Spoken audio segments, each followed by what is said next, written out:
স্কুলে পাশাপাশি বসা বন্ধুগুলো আজ হারিয়ে গেছে অনেক দূরে। কলেজে কত নতুন নতুন বন্ধু, তাদের স্কুলের বন্ধুদের কথা কি আর মনে পড়ে? আমি অনুপম। রূপনগর নামে একটা ছোট্ট অজপাড়া গ্রামে আমার পৈতৃক নিবাস।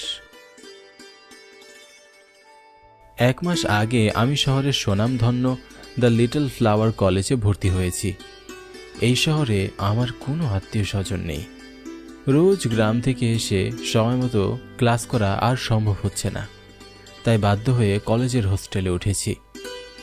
আজ হোস্টেলে আমার প্রথম দিন।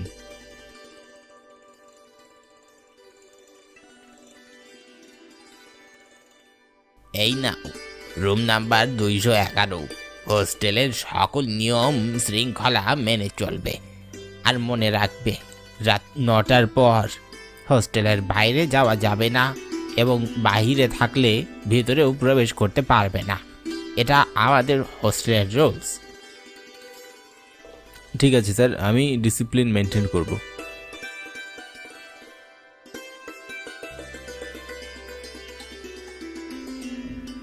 আমি হোস্টেলের ম্যানেজার স্যারের কাছ থেকে চাবি নিয়ে আমার রুমের দিকে যাচ্ছিলাম। কলেজটা বেশ পুরনো, কিন্তু পড়াশোনার মান অনেক ভালো। বুক ভরা স্বপ্ন নিয়ে আমি এই কলেজে ভর্তি হয়েছি।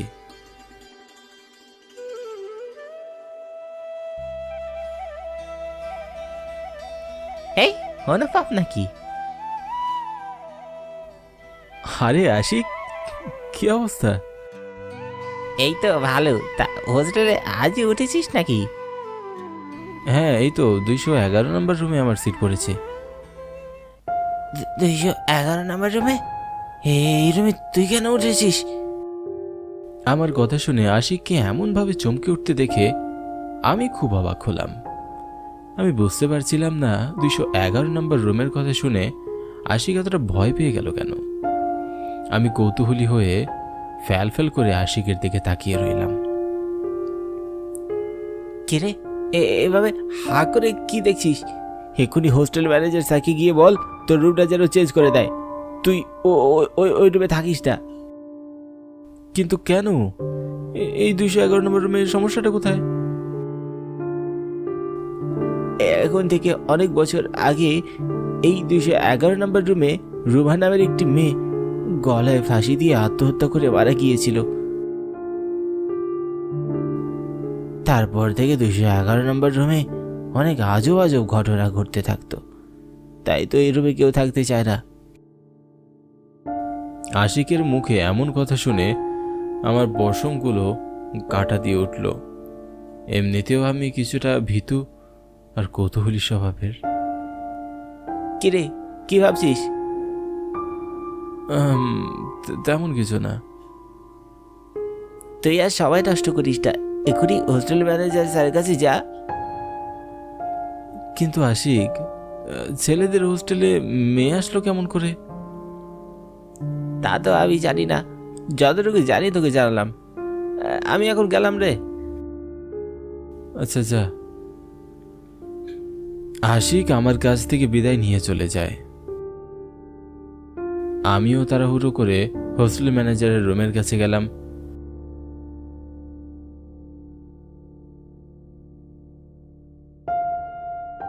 আমাকে দেখে স্যার কিছুটা অবাক হয়ে বললেন, কি ব্যাপার অনুপম, তুমি আবার ফিরে এলে কেন? কোনো সমস্যা? মানে স্যার, আমি আমার হোস্টেলের রুমটা চেঞ্জ করতে চাই। অন্য কোনো রুমে কি আমাকে শিফট করানো যায়? আপাতত অন্য কোনো সিট খালি নেই, তুমি কিছুদিন এই রুমে মানিয়ে নাও। অন্য কোনো সিট খালি হলে আমি তোমাকে শিফট করিয়ে দেব। স্যারের কথায় আমি খুব হতাশ হলাম, কিন্তু স্যারের মুখের উপর আমার আর কোনো কথা চলে না। স্যারের রুম থেকে বেরিয়ে আস্তে আস্তে রুম নাম্বার 211 দিকে এগিয়ে যাচ্ছিলাম। জানি না মনে ভয় আর সংকোচ নিয়ে কিভাবে আমি রাত পার করব।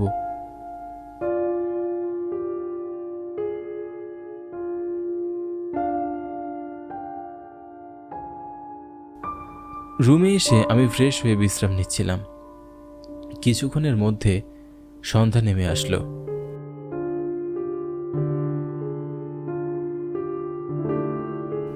চারপাশ ঘন কালো অন্ধকারে ঢাকা।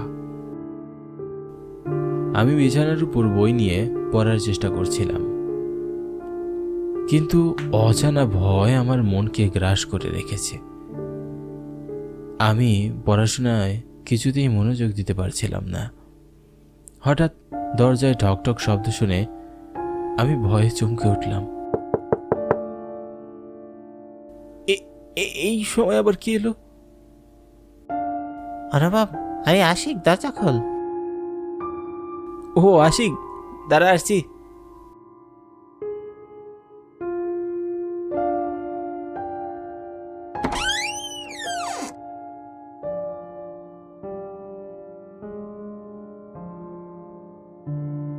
কিরে, দরজা খুলতে এত দেরি করলি যে? ওই একটু পড়াশোনা করার চেষ্টা করছিলাম, কিন্তু পড়াশোনায় তো একদমই মন বসছে না রে। একা একা বড্ড ভয় লাগছে আমার। আচ্ছা ঠিক আছে, আর ভয় পেতে হবে না। আমি আজ রাতে তোর সাথে এখানেই থাকবো। আশিকের কথা শুনে আমার মনটা আনন্দে ভরে উঠল। মুহূর্তের মধ্যে আমার মনের সমস্ত ভয় সংকোচ কেটে গেল। দুই বন্ধু রাতে গল্প করতে করতে ঘুমিয়ে যাই।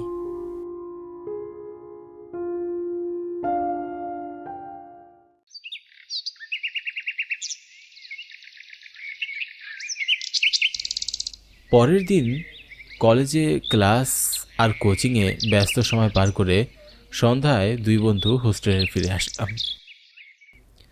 ফ্রেশ হয়ে খাওয়া দাওয়া করে আমরা পড়তে বসলাম। আজ ক্লাসে অনেক পড়া দিয়েছে, আর তাছাড়া যে স্বপ্ন নিয়ে আমরা এই কলেজে ভর্তি হয়েছি তা বাস্তবায়ন করতে হলে আমাদেরকে অনেক কঠোর পরিশ্রম করতে হবে। পড়তে পড়তে কখন যে রাত 12টা বেজে গেল আমরা সেটা বুঝতেই পারিনি। হঠাৎ বিদ্যুৎ চলে যায়। আশিক বিরক্ত হয়ে বলল, এই যা, লোডশেডিং শুরু হয়ে গেল। কটা বাজে দেখতো অনুভব?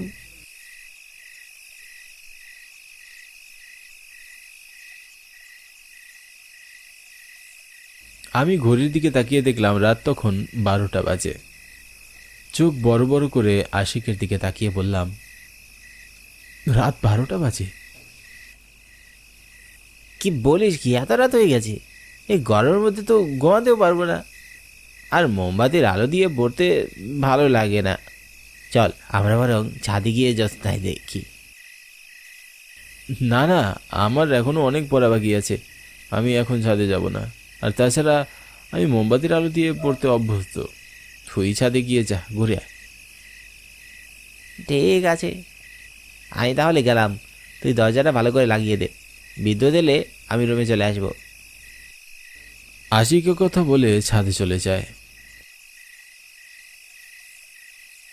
আমি রুমের দরজা ভালো করে লাগিয়ে দিয়ে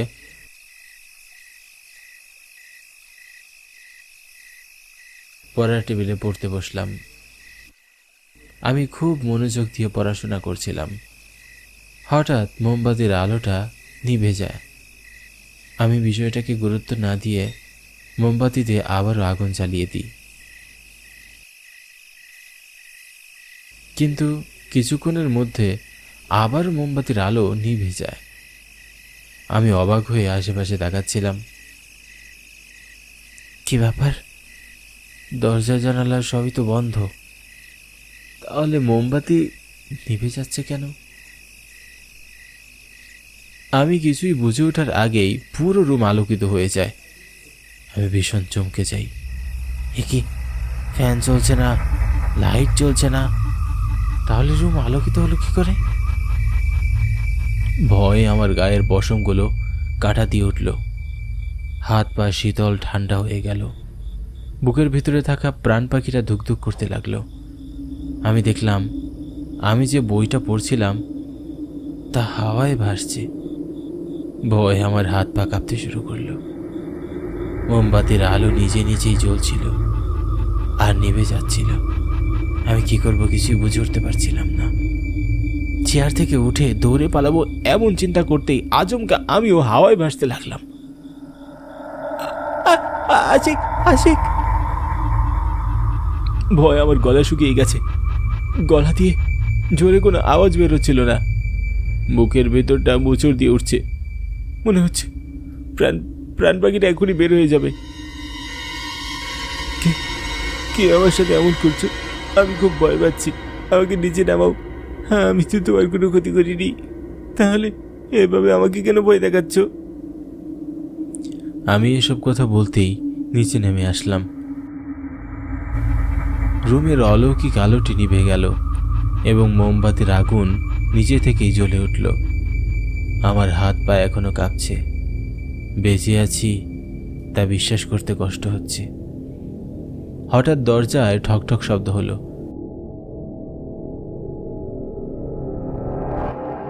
আমি খুশি হয়ে গেলাম। আমি তাড়াহুড়ো করে দরজা খুলে দিলাম, কিন্তু দরজা খুলে আমি যা দেখলাম তা দেখার জন্য আমি মোটেও প্রস্তুত ছিলাম না। আমি দেখলাম দরজায় এক অপরূপ সুন্দরী মেয়ে দাঁড়িয়ে আছে। মেয়েটি ভীষণ হাঁপাচ্ছিল। মনে হচ্ছিল যেন সে অনেকটা পথ দৌড়ে এসেছে। তার ঘন কালো লম্বা চুলগুলো এলোমেলো ছিল, টানা টানা চোখ কাজল দিয়ে আঁকা, বাঁশির মতো সরু সুন্দর নাক, রক্তজবা ফুলের মতো টকটকে লাল ঠোঁট, আর পরনে সাদা ধবধবে শাড়ি। কোনো মানুষ এতটা সুন্দর হয় তা আমার জানা ছিল না। দেখে মনে হচ্ছিল এ যেন স্বর্গ থেকে স্বয়ং কোনো দেবী নেমে এসেছে। আমি মুগ্ধ হয়ে অবলোক দৃষ্টিতে ওনার দিকে তাকিয়ে রইলাম, যেন 1000 বছর তাকিয়ে থাকলে ওনাকে দেখার স্বাদ আমার মিটবে না। আমার ধ্যান ভেঙে দিয়ে সুন্দরী মেয়েটি বলল, আমি খুব ক্লান্ত, আমাকে এক গ্লাস পানি দিন। কিন্তু আপনি কে? আরে এত রাতে আপনি ছেলেদের হোস্টেলে কেমন করে আসলেন? আমি খুব বিপদে পড়েছি, ভেতরে এসে কথা বলি।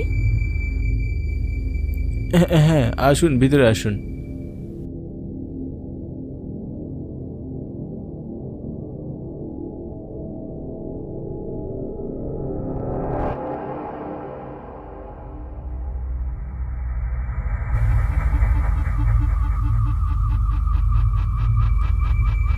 বললেন না তো এত রাতে আপনি ছেলেদের হোস্টেলে কেমন করে প্রবেশ করলেন?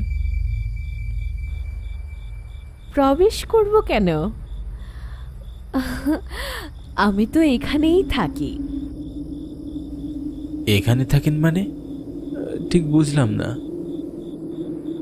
সব কথার মানে খুঁজতে হয় না। মেয়েটির ধাঁধা করে কথা বলার ধরন আর আচরণ দেখে আমি খুব আশ্চর্য হলাম। যেখানে রাত 9টার পর আমরা ছেলেরা এই হোস্টেলে প্রবেশ করার অনুমতি পাই না, সেখানে একটা মেয়ে কেমন করে প্রবেশ করলো? আমি মেয়েটির দিকে তাকিয়ে অবাক হয়ে রইলাম। হঠাৎ আমার চোখ তার গলার দিকে যায়। আমি দেখলাম মেয়েটির গলায় মোটা লাল দাগ হয়ে আছে। দাগটা এতটাই গাঢ় আর ক্ষত ছিল দেখে মনে হচ্ছিল 5 মিনিট আগে তাকে ফাঁসিতে ঝুলানো হয়েছিল। জানি না কেন আমার প্রচণ্ড ভয় হচ্ছিল। মনটা ভেতর থেকে কুডাক ডাকছে। আমি ভয়ে ভয়ে মেয়েটিকে জিজ্ঞাসা করলাম, আপনার গলায় ওটা কিসের দাগ? মেয়েটা আমার কথার কোনো উত্তর দিল না। আমার দিকে বড় বড় চোখ করে তাকিয়ে রইল। বুঝতে পারলাম আমার কথায় সে বিরক্ত হচ্ছে। তাও বললাম, আপনার নাম কি? আমার নাম? হ্যাঁ, আপনার নাম? আমার নাম রূপা।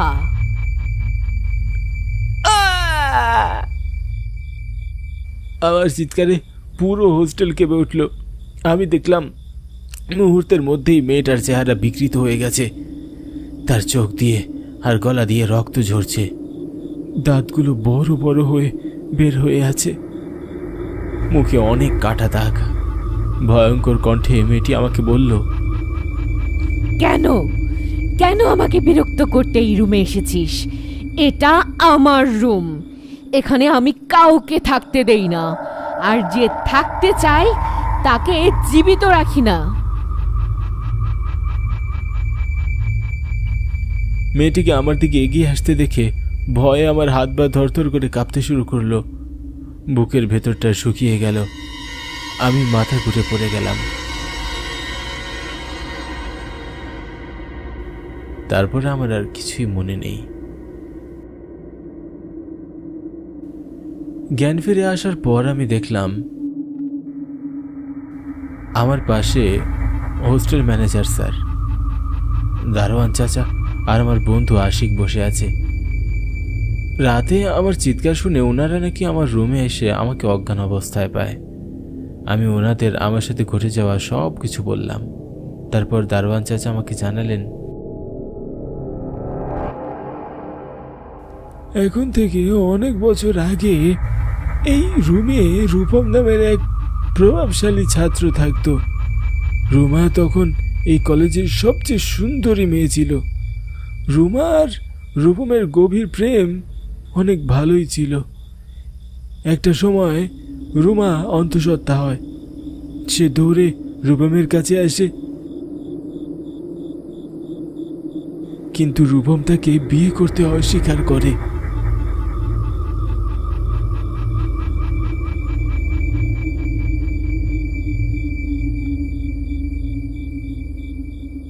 রুমা গলায় ফাঁসি দিয়ে তারপর আত্মহত্যা করে। তার কিছুদিন পর রূপমের অস্বাভাবিকভাবে তার মৃত্যু হয়, এবং তারপর থেকে রুমার আত্মা এই রুমে ঘুরে বেড়ায়। সবকিছু শুনে আমার গায়ের পশমগুলো কাটা দিয়ে উঠল। তারপর সেদিনই হোস্টেল ম্যানেজার স্যারকে বললাম আমাকে অন্য রুমে শিফট করে দিতে। তারপর সে আমায় অন্য রুমে শিফট করে দেয়। রুমার জন্য আমার খুব মায়া হচ্ছিল সত্যি বলতে।